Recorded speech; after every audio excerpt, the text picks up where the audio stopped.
I'd like to talk a little bit about voicing at the piano. Sometimes you'll hear a piano teacher say, can you voice that more to the top? Or, I don't hear the bass, you need to bring out the left hand more. Well, when we're playing at the piano, we have to make a decision basically with every chord. How are we going to voice it? Which note is going to be the most important? I'm going to play a simple C major triad. And right now I'm going to try to voice it equally, meaning that I want to hear right now I'm playing 5 notes, I want to hear all 5 notes equally. Now I want to bring out the bass, and so I want to make sure that that there's a little bit more weight given to the left part of my left hand.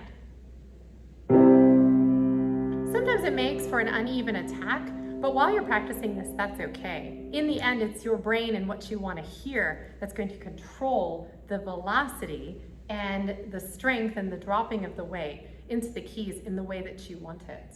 Okay, now I'm going to go up my hand and I'm going to try to emphasize a different note. So I've got all 5 notes, so it's going to take me 5 times. Here's the lowest. I'm going to go up 1. Up another.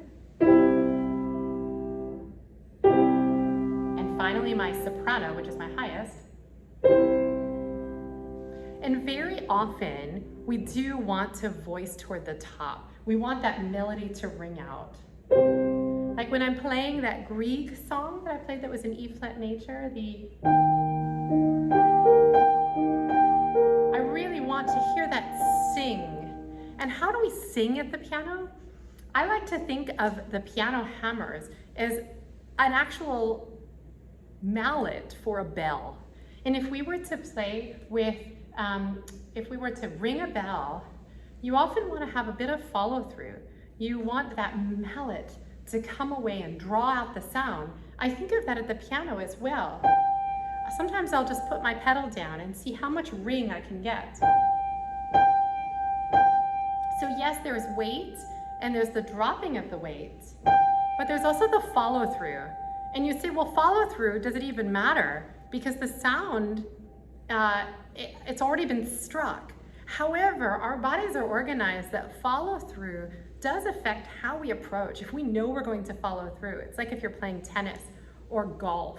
If you work toward the whole gesture, you're going to be more relaxed on the upswing as well. So I'm going to voice to the top and really make a bell sound.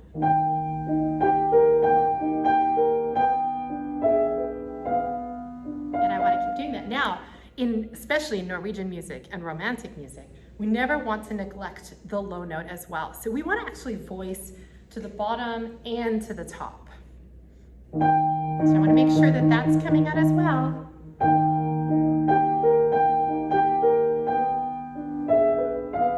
But I don't want to voice into the middle too much. I want that just to be accompanimental. So those I'm not going to give quite as much velocity, not as much ping, not as much strike.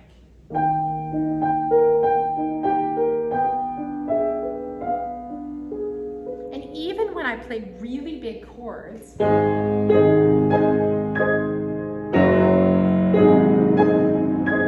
how I voice those big chords really does make a difference on how it fills the space.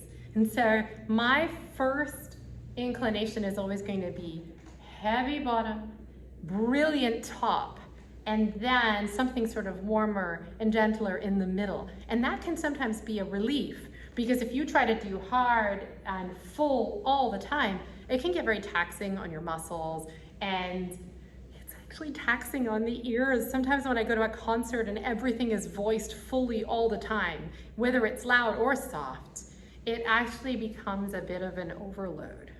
So we're going to be talking about this in some of your lessons, and it probably will come up in the master classes, but I want you to think about your voicing as a pianist. And that can even be true if you're playing just 2 parts, but it's more important if you're playing 3, 4, 5, or more notes at a time. Have fun voicing.